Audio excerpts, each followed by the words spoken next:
हमारे आचार्य महोदय डॉक्टर अरविंद प्राशर कहते हैं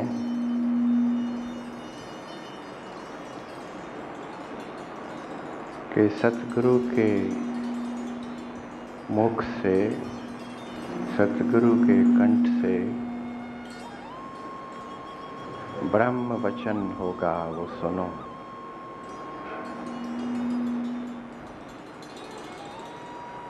और सतगुरु तुमसे कहता है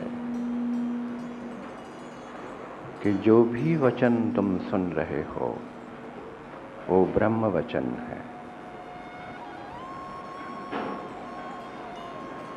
जो कुछ भी इस जगत में तुम्हें सुनाई दे रहा है वो उसी ब्रह्म का ही वाक्य है, उसी के शब्द हैं, उसी का बोल है। और जो भी तुम स्वयं बोल रहे हो वो भी उसी ब्रह्म का बोल है, उसके सिवा कुछ भी नहीं है। संसार की सभी वाणियां, संसार के सभी शब्द, संसार के सभी बोल उसी ब्रह्म के बोल हैं।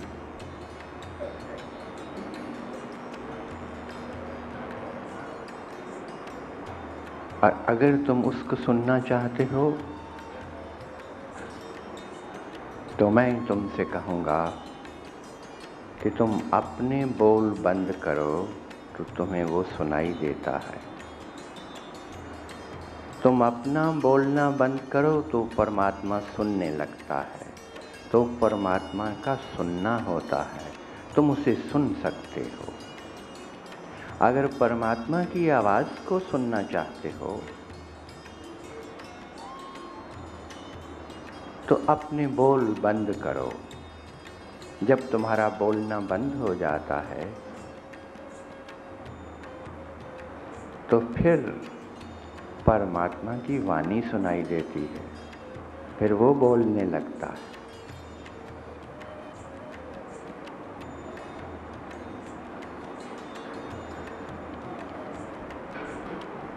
अभी भजन तुम सुन रहे थे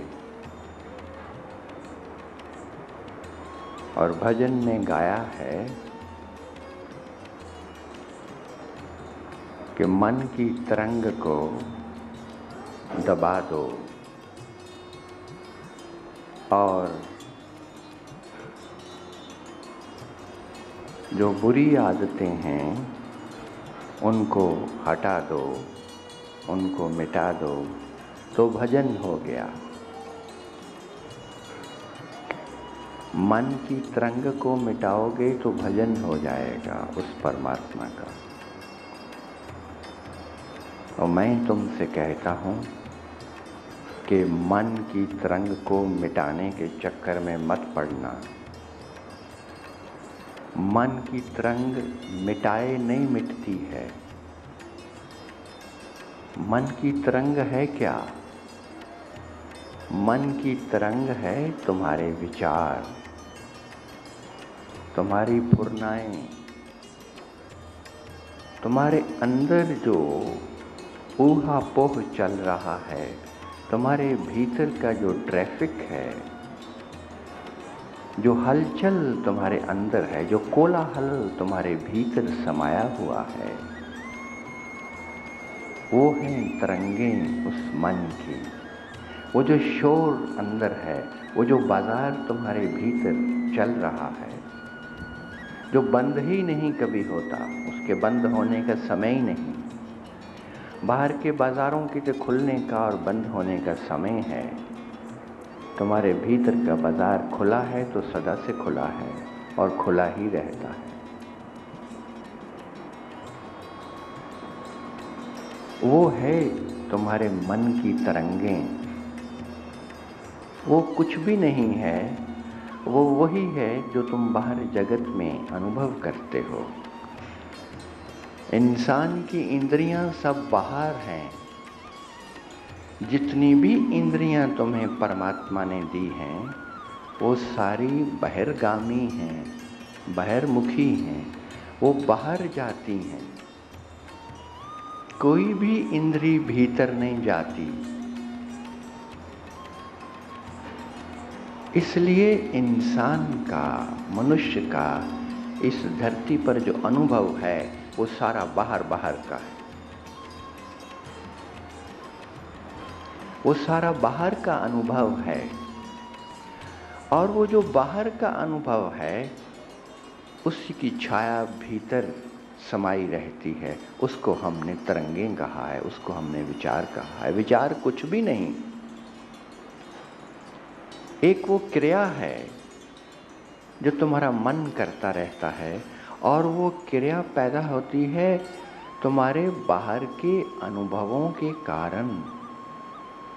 जो इंद्रियों का बहिर्गामी होना है, जो इंद्रियां बाहर जाती हुई जगत में देखती हैं, सुनती हैं, पहचानती हैं, महसूस करती हैं, ग्रहण करती हैं या त्यागती हैं,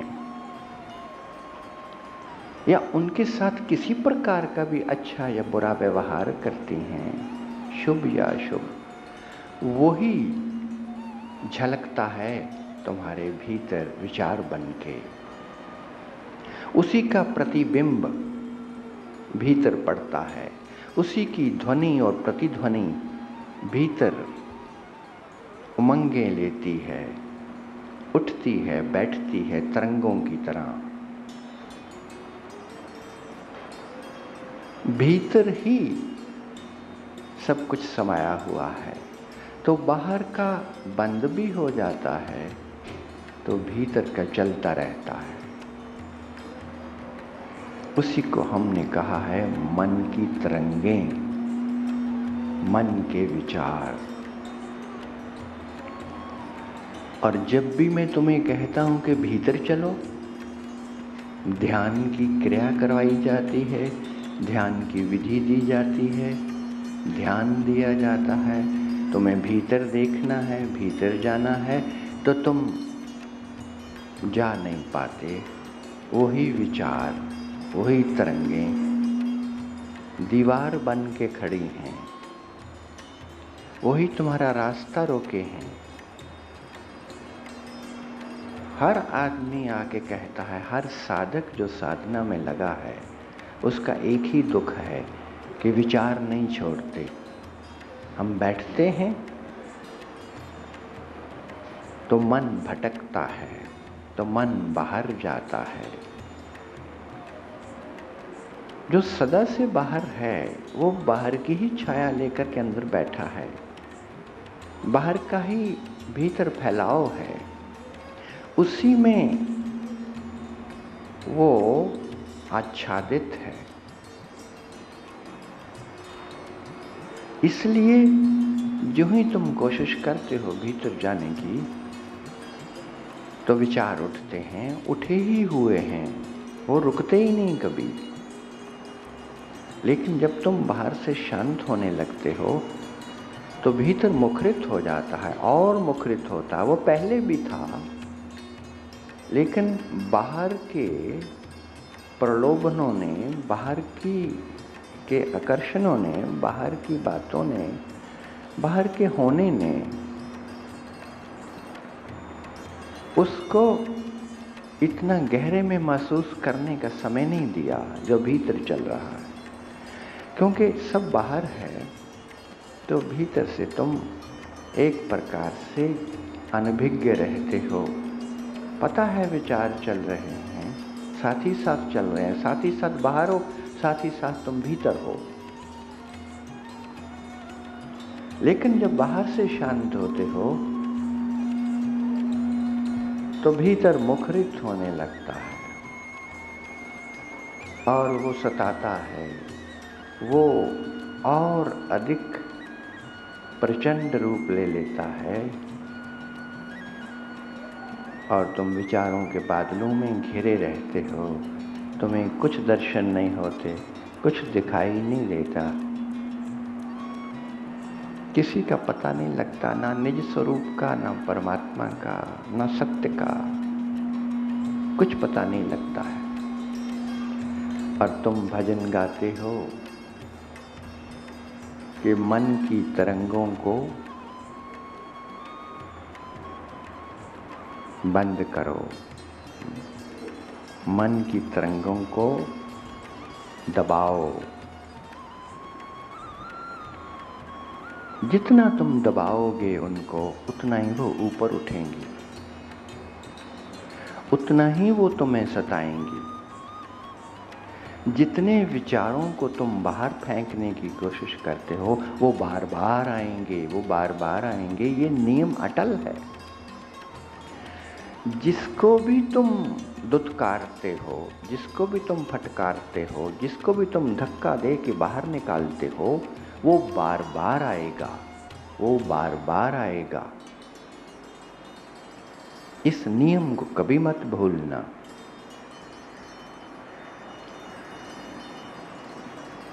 तुम्हें विचार नहीं चाहिए। तुम ध्यान में बैठते हो, तुम्हें विचारों से निजात हासिल करनी है और तुम उनसे पीछा छुड़ाना लगते हो, तुम उनसे किनारा काटने लगते हो, तुम उनको दबाने लगते हो, तुम दमन करते हो उन विचारों का। जितना दमन करते हो उतने ही विचार सर उठाते हैं, उतना ही तुम्हारा वो पीछा करते हैं।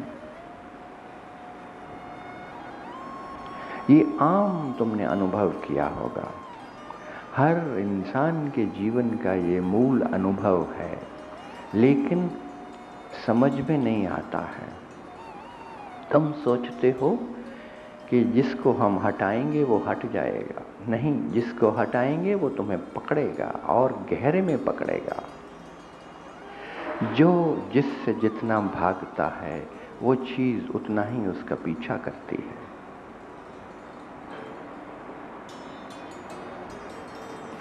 मैंने तुम्हें कहा था कि अगर तुम बीमार हो तो बीमारी से छूटने का एक ही मार्ग है, वो ये है कि अपनी बीमारी का स्वागत करो, अंगीकार करो, अंगीकार करो और उसको देखो, उससे वैर मोल न लो, उससे संघर्ष न करो। और वही कीमिया है विचारों को हटाने की। विचार आते हैं, विचारों से संघर्ष नहीं करना। विचारों की तरंगें उठती हैं, उनको दबाने की कोशिश नहीं करनी, दमन नहीं करनी।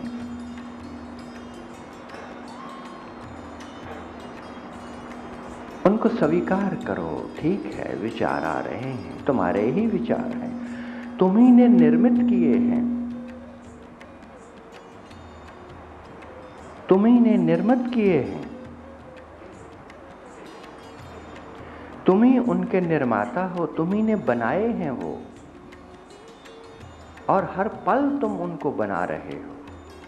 जितना तुम बाहर हो उतना ही तुम गहरे में भीतर वो निर्माण किए जा रहे हो, अपनी विचार श्रृंखला जो कभी समाप्त नहीं होती।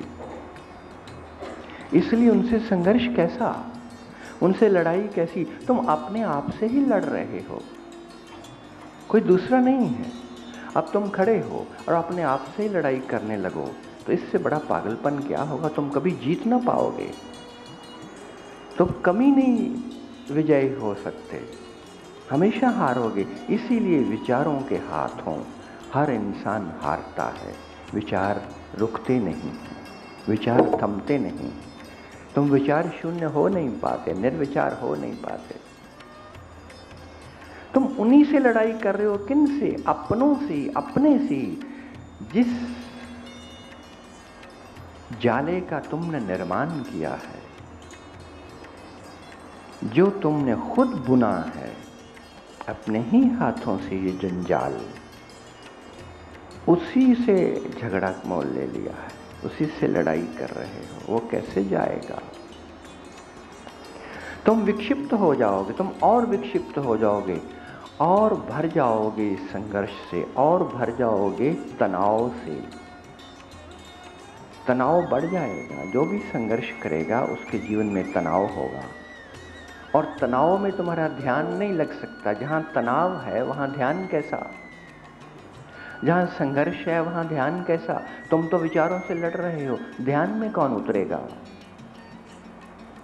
इसीलिए ध्यान बनता नहीं है, भजन बनता नहीं है। गाने से क्या होता है? और गाना भी उल्टा बना लिया है, भजन भी तुमने उल्टा बना लिया है कि दमन करो, दबाओ तरंगों को। क्या है, क्या कहते हो? बोलो। मन की तरंग को मार लो। आपने ही बच्चे को पैदा किया है, उसी का गला घोंट रहे हो। आप ही पैदा करने वाले हो उन विचारों को और कहते हो उनको मार दो।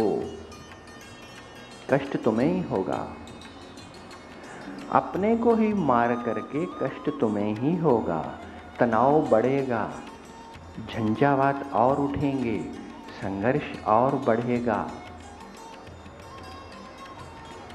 और फिर कहते हो कि बुराई का त्याग करो, बुरे को छोड़ दो, बुरी आदतों को छोड़ दो। ये भी तुम्हें समझा दूं, बुराई को अगर बुरा कहोगे तो तुम्हारा पीछा कभी नहीं छोड़ेगी।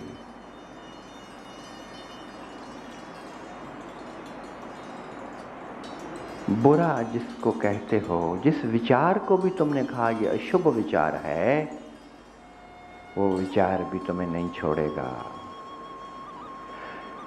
मेरे देखे ना कोई शुभ है विचार, ना कोई अशुभ है विचार। विचार मात्र अपने में रुकावट है। विचार का होना ही दीवार है, चाहे वो शुभ है चाहे वो शुभ है। और फिर दूसरी बात ये है कि शुभ और अशुभ तो एक ही सिक्के के दो पहलू हैं। और तुम कहते हो कि अशुभ को फेंक दो। अशुभ को फेंक दोगे तो शुभ भी गया, क्योंकि वो तो एक ही सिक्का है, वो तो जुड़ा हुआ है आपस में।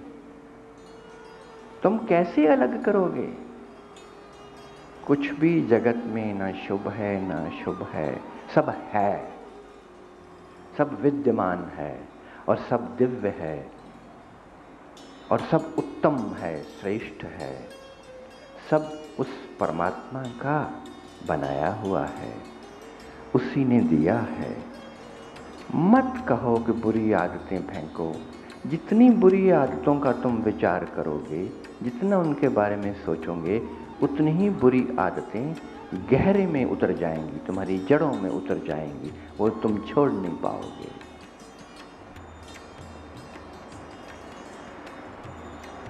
बुरा कुछ भी नहीं है,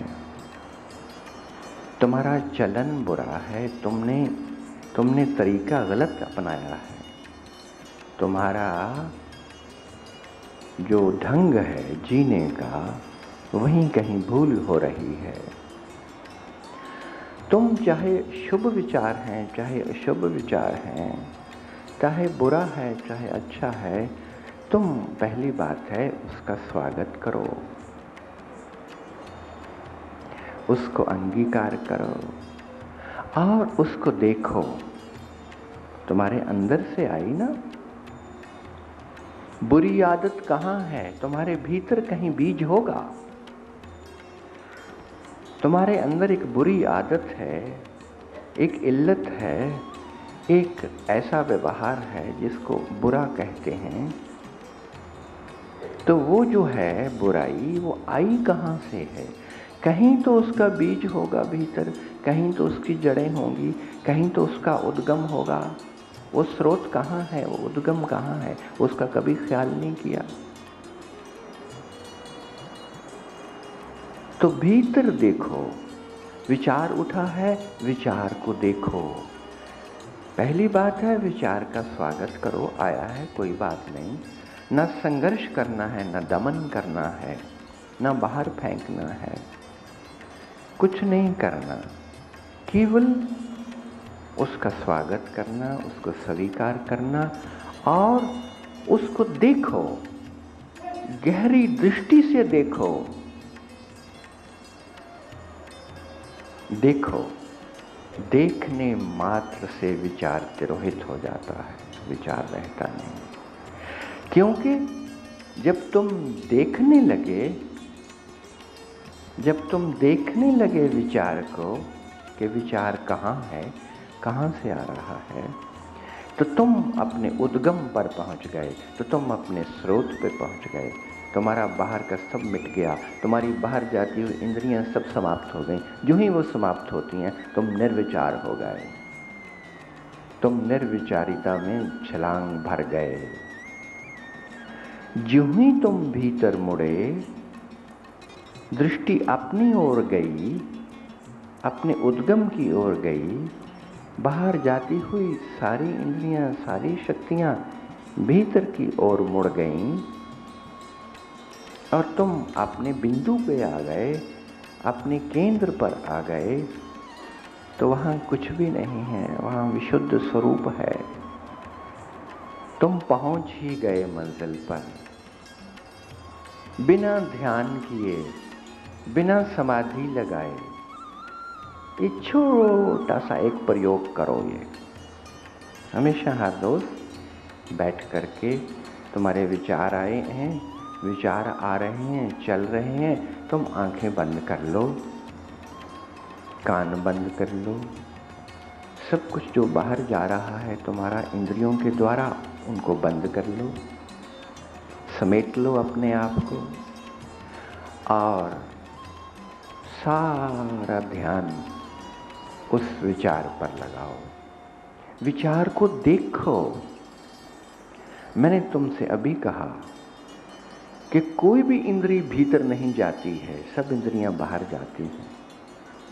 इसीलिए कष्ट होता है, तुम भीतर देख नहीं पाते। भीतर देखना कठिन हो जाता है। लेकिन मैं तुमसे कहूं कि जब सारी बाहर जाती हुई इंद्रियां बंद हो जाती हैं, तो स्वतः अपने आप एक अंदर का द्वार खुलता है, जिसकी अभी इंसान को पता नहीं है। एक अंदर का द्वार स्वतः खुलता है, इसीलिए हमने उसको अंतःकरण कहा है। वो करण, वो इंद्री, वो भीतर की है, उसकी समझ नहीं है, उसकी पकड़ नहीं है, उसके बारे में ज्ञान नहीं है, उसका अनुभव नहीं कभी किया। इसलिए उसके बारे में कुछ भी कहा जाएगा तो सर के ऊपर से निकल जाएगा। तो उसको समझाने का या समझने का एक ही मार्ग है कि तुम सब तरफ से मुड़ करके, सब तरफ से टूट करके, सब तरफ से बंद हो करके भीतर खड़े हो जाओ, रुक जाओ, थम जाओ।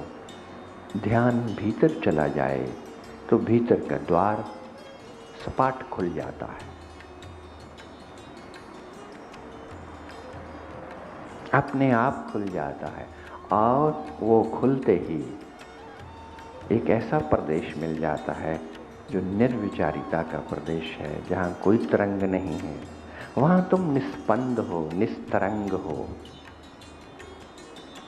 वहाँ तुम गतिहीन हो, वहाँ तुम शांत हो, शिथिल हो, शून्य हो।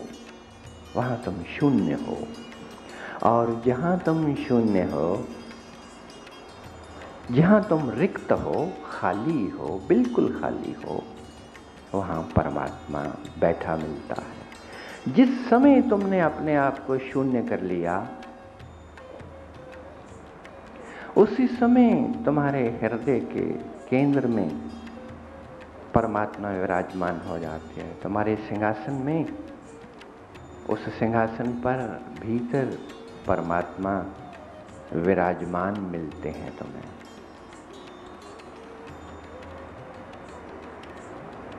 अभी कुछ खाली नहीं है, अभी कुछ शून्य नहीं है, अभी सब भरा हुआ है, अभी बाजार चल रहा है, अभी माल रखा है, अभी दुकानदारी है, अभी सब सामान इकट्ठे कर रखे हैं, अंबार हैं सामान के। इसलिए कोई जगह नहीं परमात्मा के लिए। तुमने छोड़ा ही नहीं कुछ खाली उसके लिए। वो बैठे तो कहाँ बैठे, वो विराजमान हो तो कहाँ विराजमान हो। जो ही तुमने उसको जगह दी, जो ही तुमने अंदर से हटा लिया सब कूड़ा करकट, ये जो कबाड़ खाना है, ये सब तुमने हटा लिया, तो वहीं वो प्रकाशवान है, वो सदा से वहां है। इतना सा छोटा सा तो काम है। जो होता है स्वतः सहज में होता है। इसीलिए कबीर साहब ने कहा ना, सहज समाधि भली साधो। साधकों से कहा है, जो साधक हैं, जो साधना में रत हैं, उनको कहा है छोड़ो साधना को, छोड़ो साधना को। साधना साधने से नहीं सधती। जहां साधने लगते हो वहां साधना नहीं है। बिना साधे सहज समाधि भली, वो समाधि जिसमें तुम ऐसे सरक जाते हो, ऐसे सरक जाते हो जैसे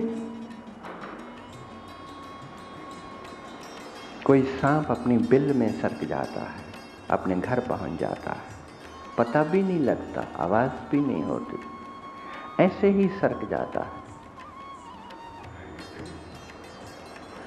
तुम सरक जाते हो।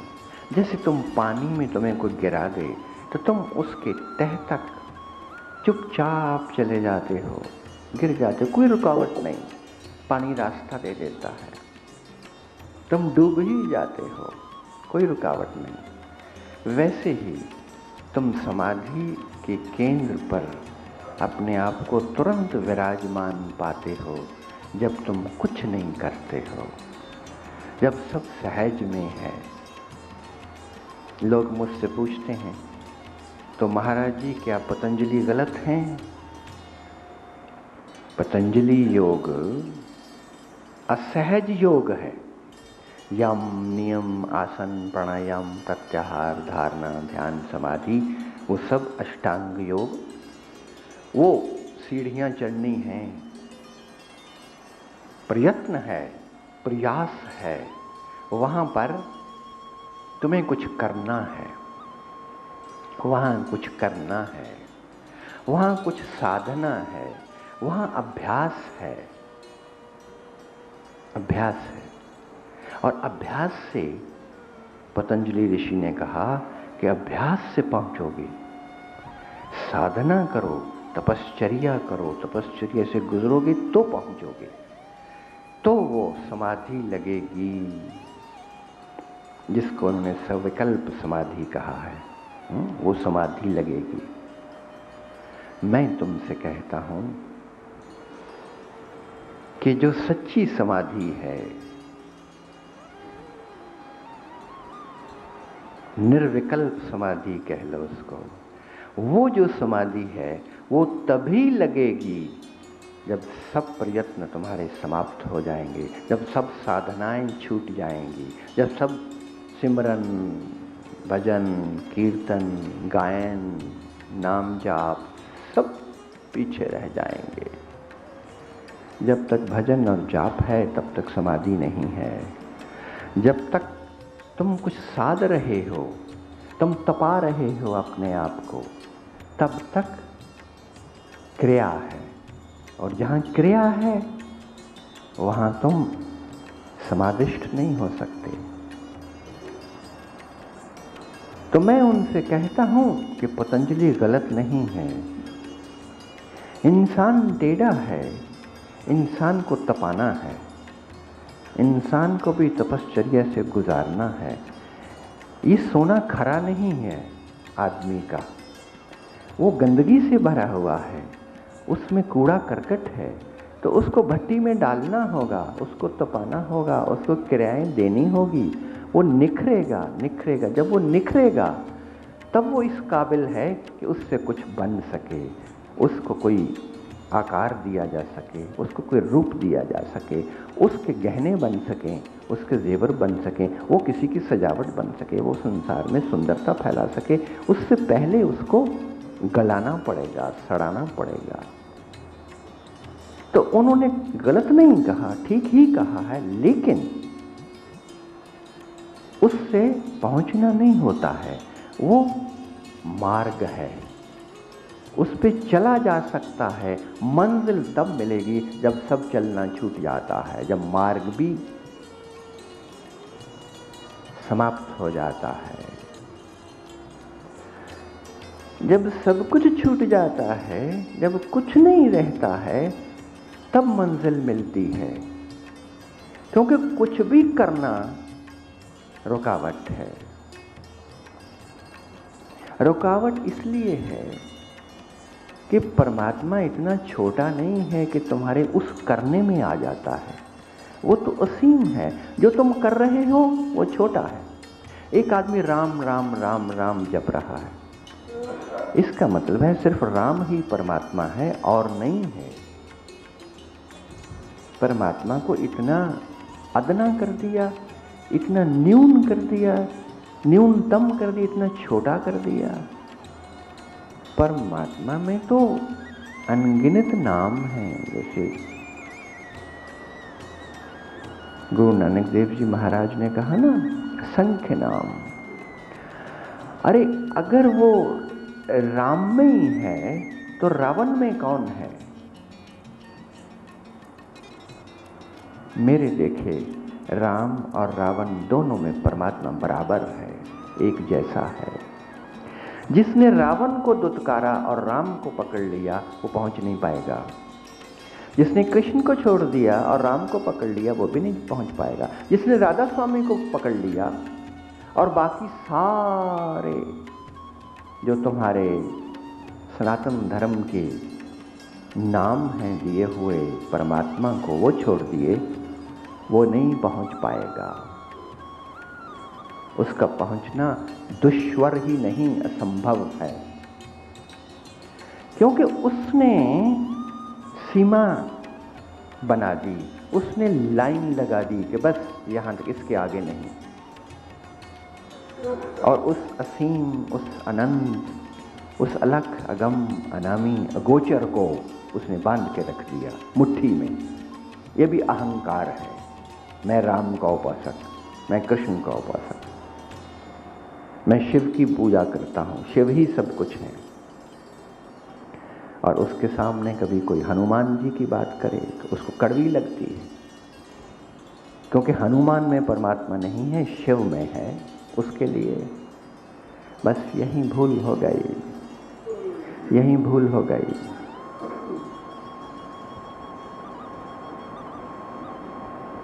इसीलिए मैं बिना विरोध किए किसी का, बिना खंडन किए, बात साफ जो जानता हूं, जो अनुभव की है वो बताता हूं कि इन छोटे छोटे दायरों से बाहर आ जाओ।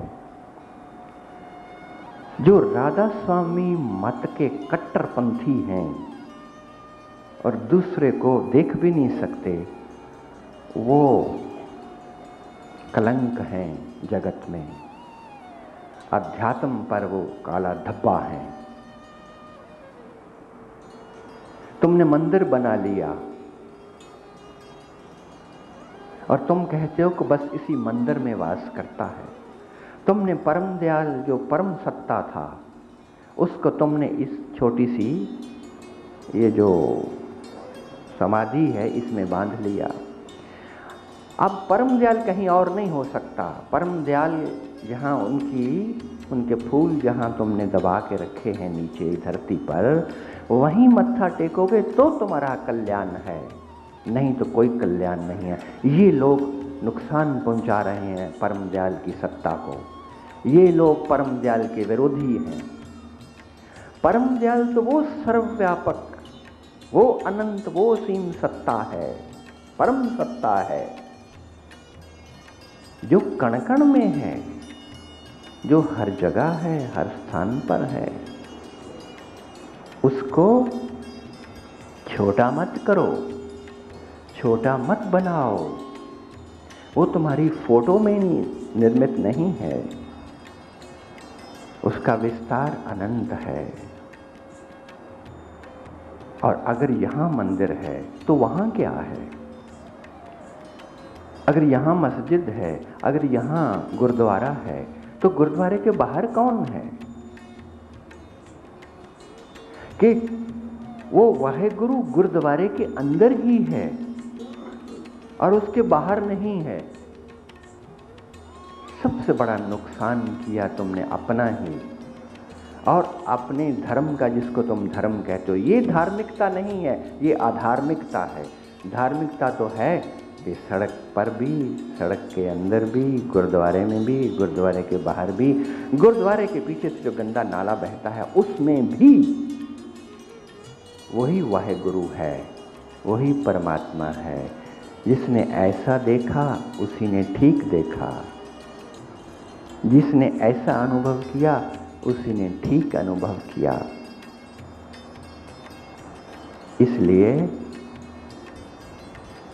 इन छोटे दायरों से बाहर आकर के विशाल हो जाओ।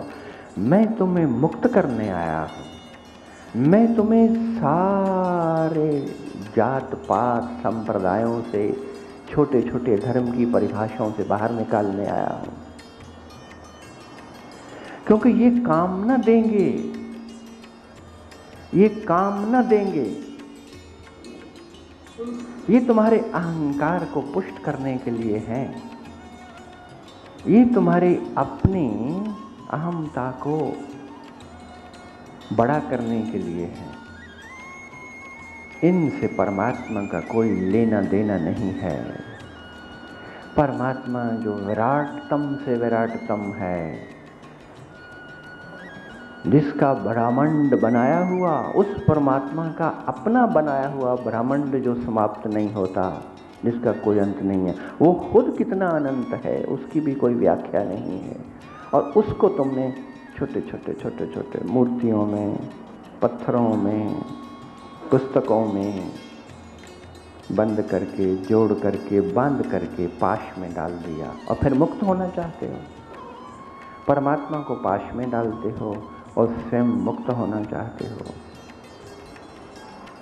विडंबना है जगत की।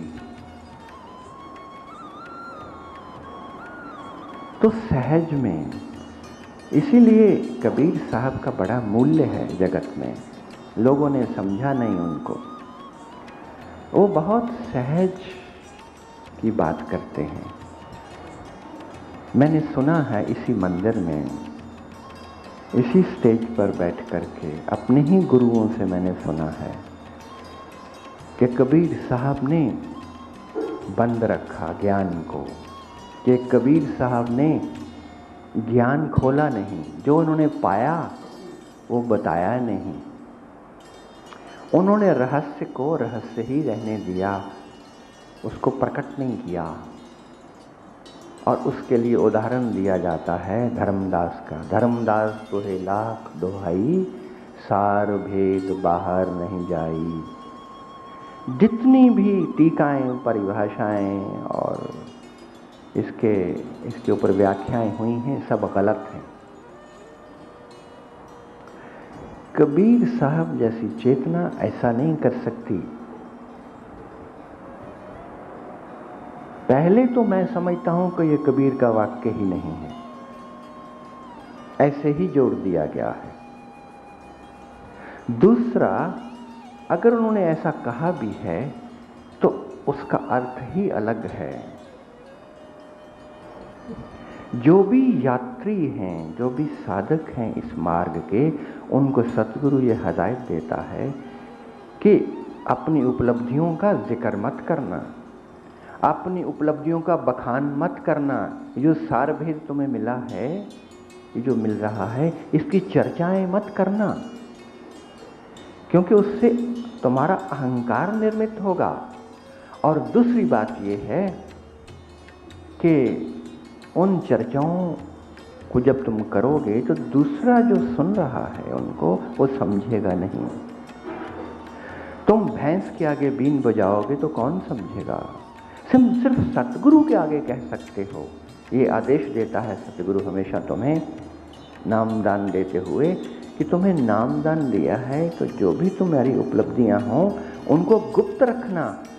और वो सार जो है वो गुप्त है, उसका जिक्र केवल सतगुरु के सम्मुख करना, क्योंकि वो समझता है और उसके सामने तुम्हारा अहंकार नहीं जागेगा। और यहाँ लोगों ने दूसरी तरह की परिभाषाएं करके कबीर साहब को बहुत छोटा कर दिया। कबीर साहब ने तो खोल दिया जिसको खोला नहीं जा सकता, बयान करने की हर तरह से कोशिश की, जिसको बयान नहीं किया जा सकता वो बयान के बाहर है। जो मिला था उसको कहा नहीं जा सकता। उनके पास शब्द नहीं है, उनके पास भाषा नहीं है, उनको पास ये किताबी ज्ञान नहीं है, कहीं पढ़े नहीं हैं, कहीं लिखे नहीं हैं, बस एक कागज छुओ नहीं, कलम गहो नहीं हाथ। कभी कलम तक तो पकड़ा नहीं तो क्या कहेंगे वो। बड़ी दुविधा थी, बड़ी कठिनाई थी कहने में, फिर भी अपने सुदुक्कड़ी भाषा में उन्होंने कह डाला। अब इससे बढ़िया और क्या बात होगी। सहज समाधि भले, इसमें सब आ गया। अब इसमें और खोलना बाकी क्या रह गया।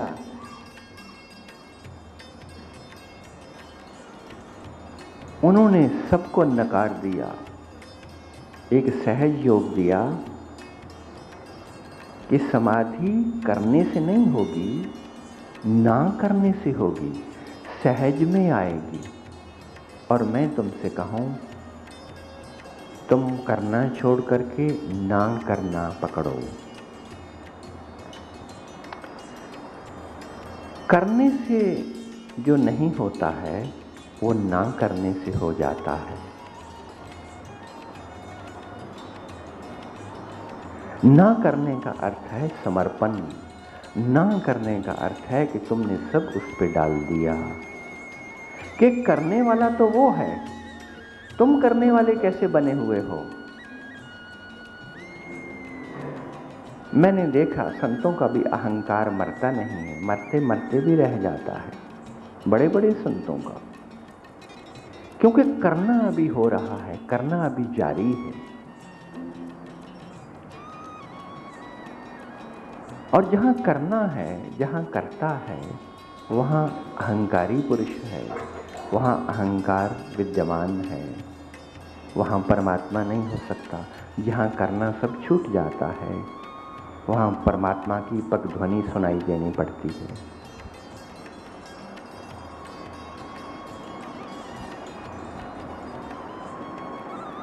जप जी का सबसे पहला उद्घोष उस परमात्मा स्वरूप गुरु नानक देव जी महाराज का एक ओंकार सतनाम कर्ता पुरख।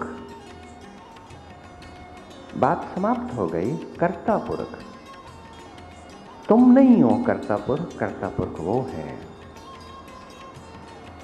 और जब कर्ता पुरख वो है तो तुम ख्वामख्वाह कर्ता बने हुए हो और अपने जीवन के दुख निर्मित कर रहे हो और अपने जीवन की उल्टी चाल करके तप रहे हो, गल रहे हो, सड़ रहे हो, संताप झेल रहे हो और फिर कह रहे हो महाराज जी दुख है, महाराज जी सुख कब मिलेगा। और मैं तुमसे कहता हूं सुख मिला ही हुआ है। सुख नहीं कहूंगा, आनंद कहूंगा, क्योंकि जहां तुम सुख की बात करते हो वहां दुख है। जो सुख की तलाश में है उनको दुख मिलेगा ही मिलेगा। सुख और दुख, हानि और लाभ, हर्ष और विषाद, ये सब इकट्ठे हैं दिन और रात की तरह। आनंद एक ऐसी अवस्था है, आनंद की एक ऐसी अवस्था है जो सुख और दुख के पार है, जहां तुम कह सकते हो परम सुख है या महासुख है, लेकिन महासुख भी कहोगे तो वहां महादुख मिलेगा। इसीलिए परम शांति कह लो, परम आनंद कह लो तो बात बनती है। वो जो अवस्था है, वो अवस्था तो तुम्हें मिली ही हुई है, लेकिन तुम उसको ढूंढ रहे हो, तुम उसको ढूंढ रहे हो। जिस दिन तुम ढूंढना बंद कर देते हो, जिस समय खोजना बंद कर देते हो, जिस समय करना बंद हो जाता है, उस समय परमात्मा उतरता है। करना, कृत्य, जब सब कृत्य उसके हैं परमात्मा की, क्योंकि वो कर्ता पुरुष है, तो तुम कौन हो कृत्य करने वाले? तुम चलते हो तो वही चलता है तुम्हारे भीतर, तुम देखते हो तो वही देखता है, तुम सुनते हो तो वही सुनता है, तुम बोलते हो तो वही बोलता है, तुम सोते हो तो वही सोता है, तुम उठते हो तो वही उठता है, तुम खाते पीते हो तो वही खाता पीता है, तुम्हारे भीतर वही कर रहा है सब कुछ। तुम न रहे। जो अपने आप को इस तरह से मिटा देता है, कर्ता भाव न रहा, करने वाला न रहा, करना बंद हो गया, तो शरीर न रहा, इंद्रियां न रही, इंद्रियों के पार हो गए, तो फिर शरीर के पार हो गए, तो तुम शून्य हो गए। जहां तुम शून्य हो गए, वहां परमात्मा का पुष्पक विमान उतरता है तुम्हारे आंगन में, फूलों की बरसात लिए, बहारों की बारातें लिए वो उतरता है। वहां जहां तुम कुछ नहीं रह जाते, वहां तुम कह सकते हो, जब परमात्मा ही हो गए, परमात्मा स्वरूप ही हो गए, खुद मिट गए, तुम मिट गए और परमात्मा ही रहा, तो वहां तुम कह सकते हो अहम ब्रह्मास्मि, उससे पहले नहीं। वहां तुम कह सकते हो तत्त्वमसि, वहां तुम कह सकते हो अयमात्मा ब्रह्म, मैं ही ब्रह्म हूं, ये आत्मा ब्रह्म है। ब्रह्मैव न परा, जीवो ब्रह्मैव न परा। तब उपनिषदों के वो वाक्य, उपनिषदों के वो उद्घोष, तब तुम्हारे लिए सार्थक होते हैं, उससे पहले नहीं। और अगर ये सार्थक करना चाहते हो तो बहुत सारी बातें हैं जिन्हें समझ लेना जरूरी है। फिर से दूसरी तरह से समझाता हूं। कर्ता भाव नहीं मिटता है, उसको मिटाने के लिए पहली बात तो ये है कि सारा दिन जितना समय भी तुम जागते हो, जागृत अवस्था है, उसमें एक प्रतीति बनी रहे, एक स्मरण बना रहे कि मैं करता नहीं हूं। तो याद करो कि 7000 साल पहले क्या कहा था, क्या उपदेश दिया था राजा जनक को त्रेता युग में। उनके गुरु ने क्या कहा था? अहम कर्ता इति अहम मान, महाकृष्णा ही दंशिता। अहम कर्ता इति अहम मान, महाकृष्णा ही दंशिता।